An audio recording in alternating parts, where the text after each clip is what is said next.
The man accused of faking sign language at the memorial service for Nelson Mandela has said he has schizophrenia and that he was hallucinating at the event, seeing angels. Tamsanqa Janshi, who stood on stage alongside world leaders, including President Obama, said his condition sometimes made him violent.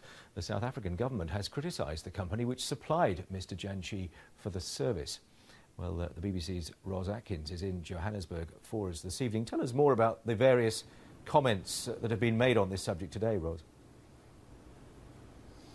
Well, the comments actually started, Julian, during the memorial service on Tuesday. Mr. Janshi was standing right next to where a number of world leaders gave very important speeches at that memorial service, Barack Obama, Jacob Zuma being two of them. And people on Twitter who are watching television and using sign language to understand what was going on were tweeting, hold on, we can't understand this. This guy is not using signs that we recognise. That snowballed. By Wednesday morning, the South African Deaf Federation had come out to say they'd never trained him. They were unaware of him being on their list of approved signers, and they said that everything he was doing was frankly gibberish. Well, all of this criticism has been coming Mr. Janshi's way. He clearly decided he wanted to put his side of the story, so he gave an interview to the local media, and then he agreed, when we phoned him up, to me coming round and sitting in his living room and hearing his account of what happened on Tuesday. On the day in question,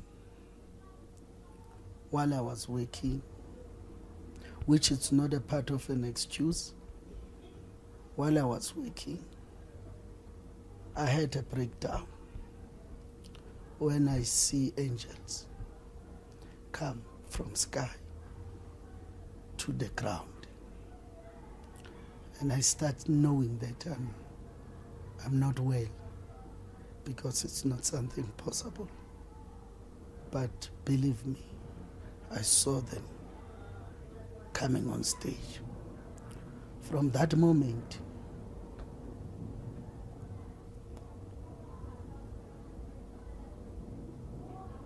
it was not myself. And from that time, you must ask yourself of your safety and your security and safety of other people that are around you. Were you aware that the sign language that you were doing might have been wrong? Absolutely, absolutely. And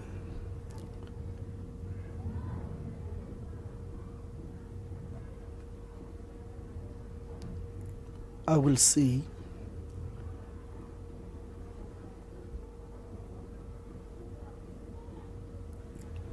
yes, I will say not all of it, as they put it.